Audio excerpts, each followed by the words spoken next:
I think digitally mature companies will better navigate through coronavirus pandemic.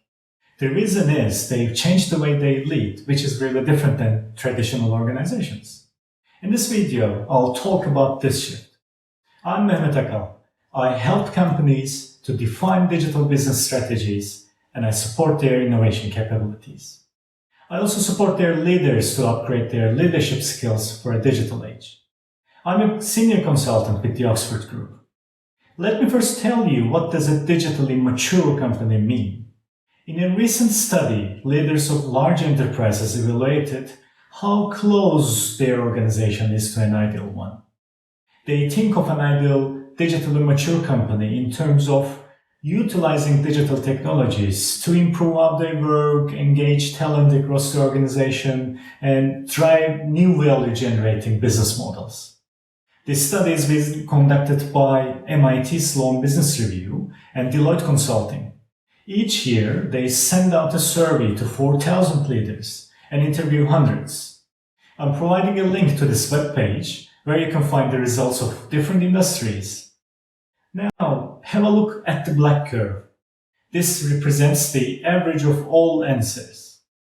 Only 30% of the respondents think their organization is digitally mature. 44% think their company is still developing, 25% thinks their company is yet at an early stage. The blue curve is media publishing and entertainment industry. You can see clearly that they're more digitally mature than retail industry, which is the yellow curve. Media and publishing industry have faced digital disruption earlier than the retail industry. Remember how internet affected music industry and the way we listen to music. New disruptive business models and services change the way revenues are generated and distributed along the value chain. The earlier you face a crisis, the more you're inclined to change. We're all challenged and forced to change during this global pandemic. It is shocking in terms of its wider reach and really deeper impact.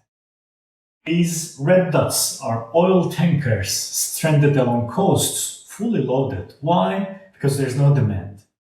The image is such a powerful representation of global collapse of demand that derails the economy. We're all curious about how we will exit from this sudden stop. I'm sure you read many insights that turning back to normal won't be really easy.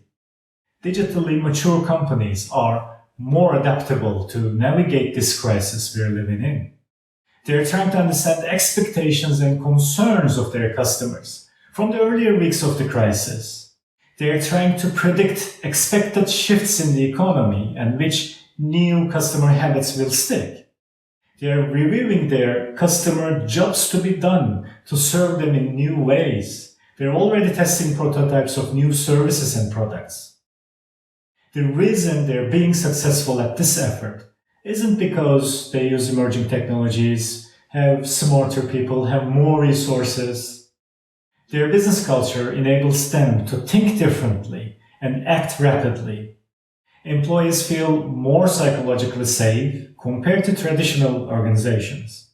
This business culture can only be possible by a shift in their leadership. And we frame this shift in 5 broad areas. Leaders are digitally mature companies are more externally focused, understand their environment better. They encourage distributed decision-making while providing purpose. They encourage their people to collaborate across boundaries and create conditions to experiment. And they empower their people to think differently. So I'm sure you have projected some possible scenarios for the future, and you have plans accordingly. It's a good time now to take a view of where you are. It's now time to stand back and reflect about your leadership and your company culture. You can't redefine your business on your own. Doing business is getting more and more a complex thing. I hope these turbulent times can also give us opportunity to think on how to stay relevant in a digital age. And this does not start by technology, but by upgrading your strategic thinking, the way you lead and empower your people. I hope these ideas will contribute to your thinking. And Let's continue the conversation.